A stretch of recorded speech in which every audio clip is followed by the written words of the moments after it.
Ito ang Presidential Broadcast Service. Radyo Pilipinas. Radyo Publiko ng Bagong Pilipinas para sa Bagong Pilipino. Naghahatid ng mahahalagang balita at impormasyon na guugnay ng pamahalaan sa sambayanan. Tulay sa himpapawid ng serbisyo publiko. Radyo Pilipinas. Radyo Publiko. Ang boses ng Pangulo. Sa Iloilo, Radyo Pilipinas. 585 AM. Philippine Standard Time, alas 8:07. Nagapanguna nga balita sa syudad, sa mga banwa, sa probinsya sa Iloilo, kagkaingon ng mga probinsya. Mga pananawon sa likod sa mga balita. Inyong mabatian sa Radyo Pilipinas Iloilo News. Mga balita na magasugata sa inyong nga aga. Yen bantayan, yen sunod, yen tipon sa Radyo Pilipinas Iloilo News Team. Gikan sa hulot balitaan. Diretso sa inyong palamatian. Yarian! Radyo Pilipinas Iloilo News!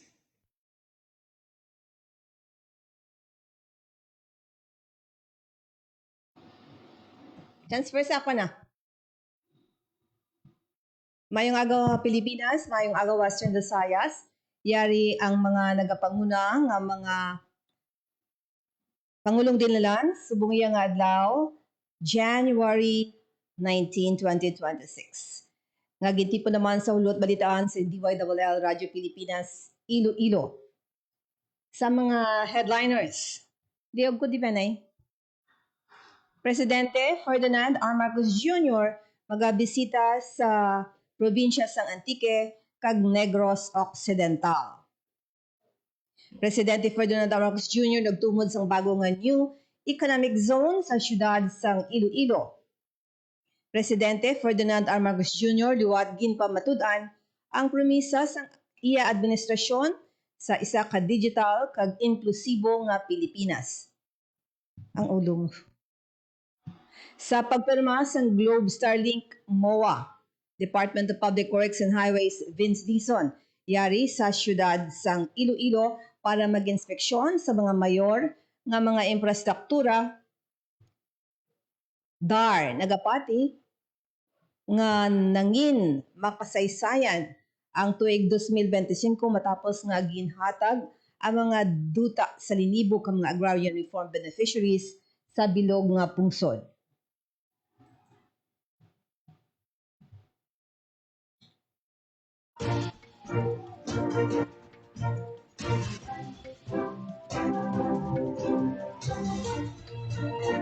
Kinsi ka mga balay na tupok sa kalayo sa Barangay San Juan Molo, syudad sang Iloilo. Lima ka mga spectacular light festival contingents magapa-indis-indis sa pagpasanag sang syudad sang Iloilo.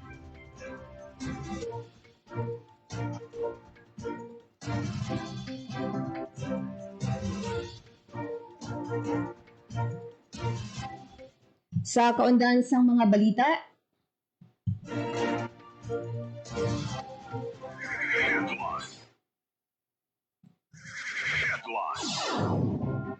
magabisita si Presidente Ferdinand R. Marcos Jr. sa probinsya sang Antique agud magtambong sa mga masulod nga aktibidad. Una, ang inaugurasyon sa Antique Airport Development Project sa Antique Airport San Jose de Buenavista kag baga inspeksyon sang rice processing system sa Barangay Poblasyon 5 Hamtik. Samtang sa Negros Occidental, magatambong siya sa inaugurasyon sang Sumag Water Treatment ngayara sa Barangay Salvacion, Murcia.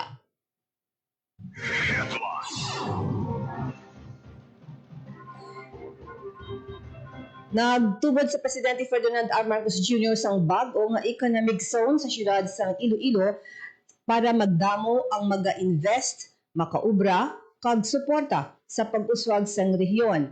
Sa Proclamation number 1128 nga gitukod kag nagtalana sa parcel sang duta sa higad sang Donato Pison Avenue sa Barangay San Rafael sa distrito sang Mandurriao, syudad sang Iloilo, subong sang Atria Gardens. isa ka information technology park.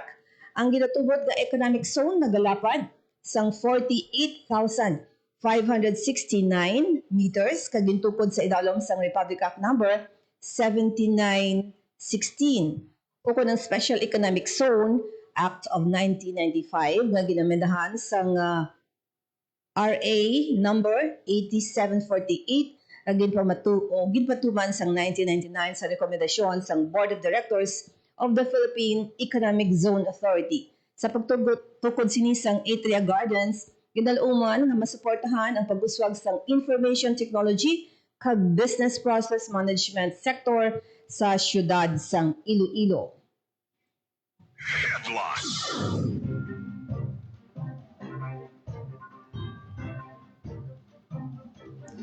Samtang, ginpamatud-an liwat ni Presidente Ferdinand R. Marcos Jr. ang probinsya sang iya administrasyon sa isa ka digital kag inklusibo nga Pilipinas sa tion sang pagperma sang Globe Starlink MOA sang January 16. Sa mas madasig kag mas malapad nga access sa internet, ang gobyerno nagatuyo sa paghatag gahum sa mga manunodlo, mangunguma, magagmay nga negosyante kag pamilya nga nagadala sa mga oportunidad, trabaho kag kinahanglanon nga serbisyo nga mas malapit sa tagsa ka Pilipino bisan diin man sila nga bahin sang pungsod.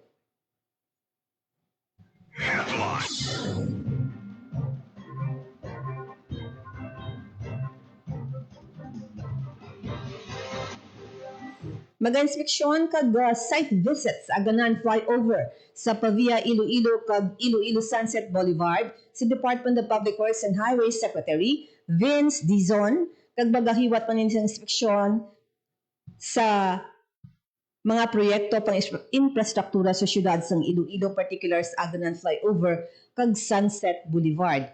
Ang pagbisita ni Secretary Dizon nagatuyo nga hibaluon kag i-assess ang mga estado sang proyekto kag nagapadayon nga mga buluhaton.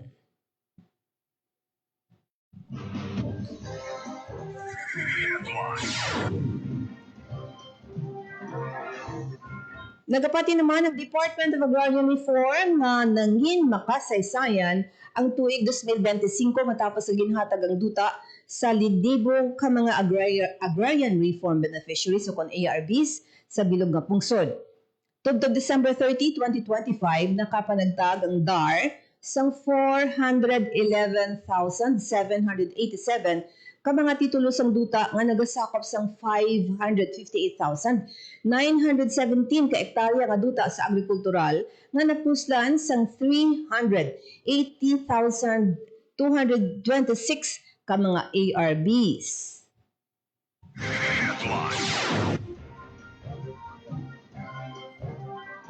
Kinse ka mga balay natupok sa kalayo sa Barangay San Juan, Molo, Sinin, gidlang mga Domingo, January 18. Sandig sa paunang nga impormasyon sa Iloilo City Government, sa 15 nga mga balay nga nasunog, napulo ang totally damaged kag 5 ang partially damaged. Naglabot naman sa 17 ka mga pamilya ang apektado o kung 49 ka mga individual. Contemporaryo ini nga nagatenen naman sa San Juan Elementary School ang mga nasunugan samtang gilayon nga nagpalabot sang relief assistance ang city government sa mga pamilya nga totally kag partially damaged ang mga balay. Lakip sa mga ginhatag ang bugas, canned goods, Milo kag sleeping kag kitchenwares.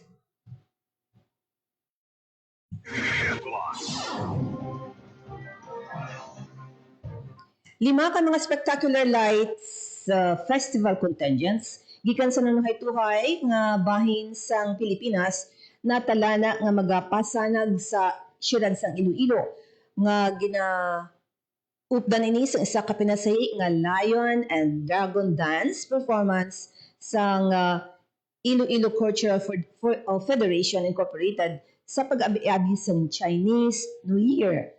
Eksperyensyahan ang isa ka gabi nga puno sang nagasigang nga mga duag, masinadyahon nga kultura kag enerhiya sang kapistahan samtang ang illumination nagatipon sang pinakamaayo nga mga kapistahan sang Kapawa sa pungsod sa isa ka hindi malipatan nga selebrasyon. Ang illumination hiwaton sa January 23, Biyernes nga adlaw, sugod alas 5 sang hapon sa Atria SM City, Iloilo Business Park, kag magatan-aw sang pagsilak sa mga suga, pagbanaag sa mga kumpas, kag ang syudad sang Iloilo maga-celebrar. Nagtipon sa syudad sa Iloilo ang mga running enthusiasts sa ginhiwat nga Iloilo Dinagyang Marathon Heritage Run January 18. May apat ini ka kategorya ang pasakupan sa mga runners. May 42 kilometers, 21 kilometers, 10 kilometers, kag 5 kilometers. Naghatag man sila sa assistance sa event ang Iloilo Provincial Disaster Risk Reduction and Management Office.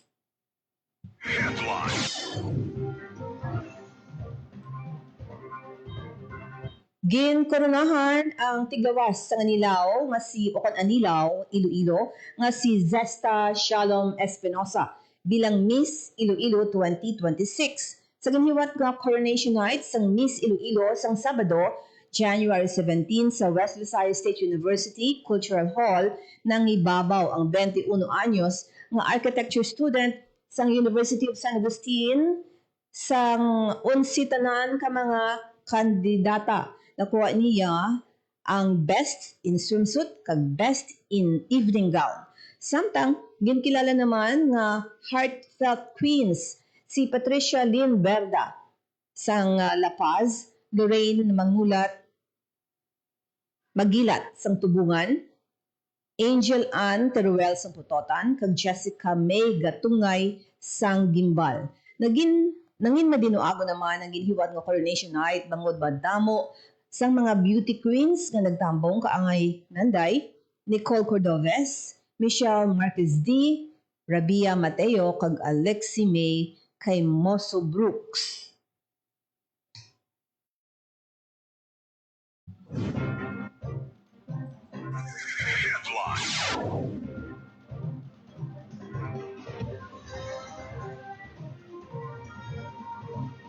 Ginpahamtang nga Herbano kag Hermano Mayor sa kapistahan sang Senior Santo Niño Sanday Iloilo Governor Arthur Defensor Jr. kag First Lady Michelle Defensor. Nagtambong talo sa First Lady si Mrs. Cosette Defensor Iloy sang Gobernador.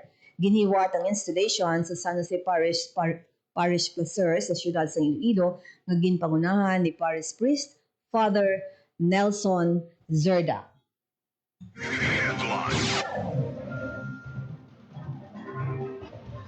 Maghanda sa isa ka semana nga selebrasyon sang kultura, pagluto sang pagkaon kag mamugnaon sa Western Visayas Gastronomy and Creative Expo 2026 nga matabo sa subong nga adlaw o kon subong nga adlaw January 19 tubtob sa January 25 sa SM City Iloilo Event Center.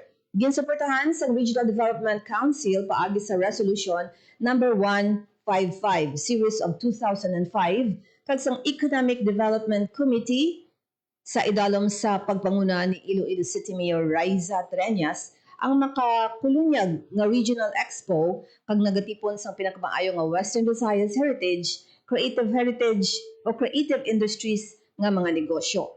Halin sa manamit nga lokal nga mga putahe pakadto sa makagalanyan nga mga creative works. Ang Expo amo ang ganhaan sa pagtukib sa mga talento, pagsuporta sa mga lokal nga produkto, kag pag-angot sa mga negosyante kag mga mamumugon gikan sa bugos nga rehiyon kag sa iban nga lugar.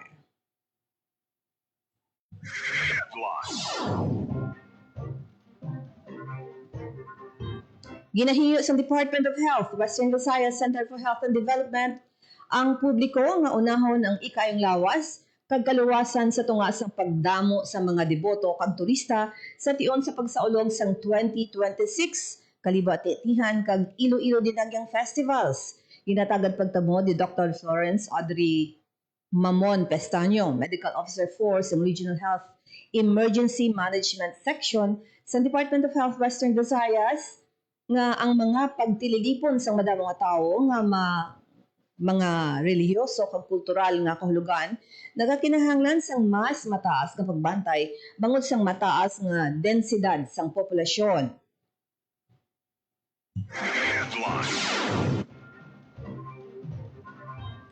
Nagbisita sa isla sang Boracay ang MV Luminara sang Ritz-Carlton Sabado sang January 17. Sunod kay Mr. Niven Makirang, officer in charge sang Port Cruise Ship Operations sa Aklan.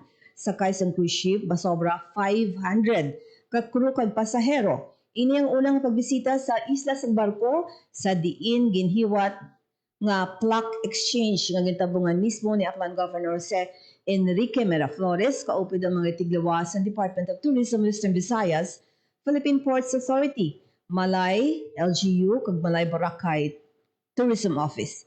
Ini na ang unang nga cruise ship nga nagabot sa isla sang Boracay.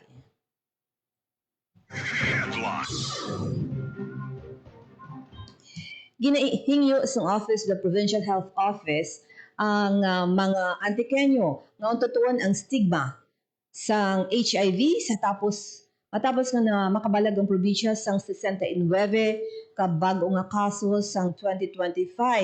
Sabay lugit pangabay sang Provincial Health Office ang publiko nga magpa-test para mahibaluan kung positibo kung hilway sa balatian.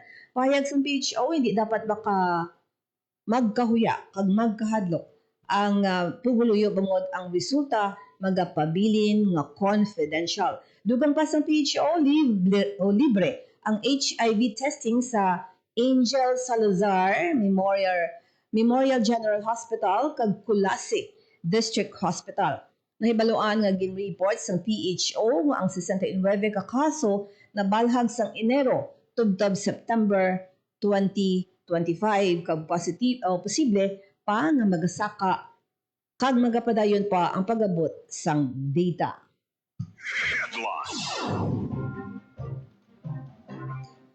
Bilang pagpakita sang ila debosyon kay Senyor Santo Niño, dinibo ang nagupuod sa Grand Procession kahapon nga adlaw, January 18 sa Dalanon sa Kalibo, Aklan. Ang prosesyon ang isa ka mga hilikoton o events sa Kalibo Ati-Atihan Festival 2026.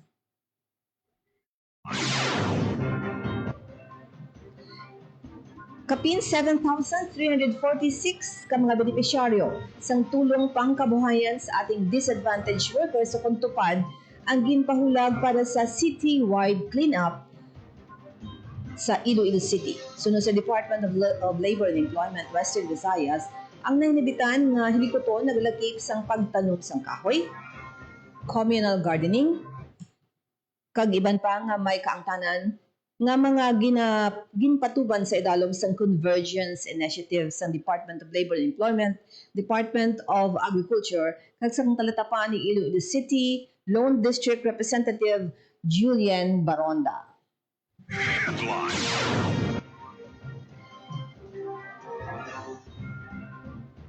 Amayad ang Radyo Pilipinas News subong nga aga nga gitipon sa ulut balitaan sang DYLL Radyo Pilipinas Iloilo. Sa ako mga partner sa technical side sa studio, Alan Defante, sabayan sang transmitter, Rochelle Jones Hotahero.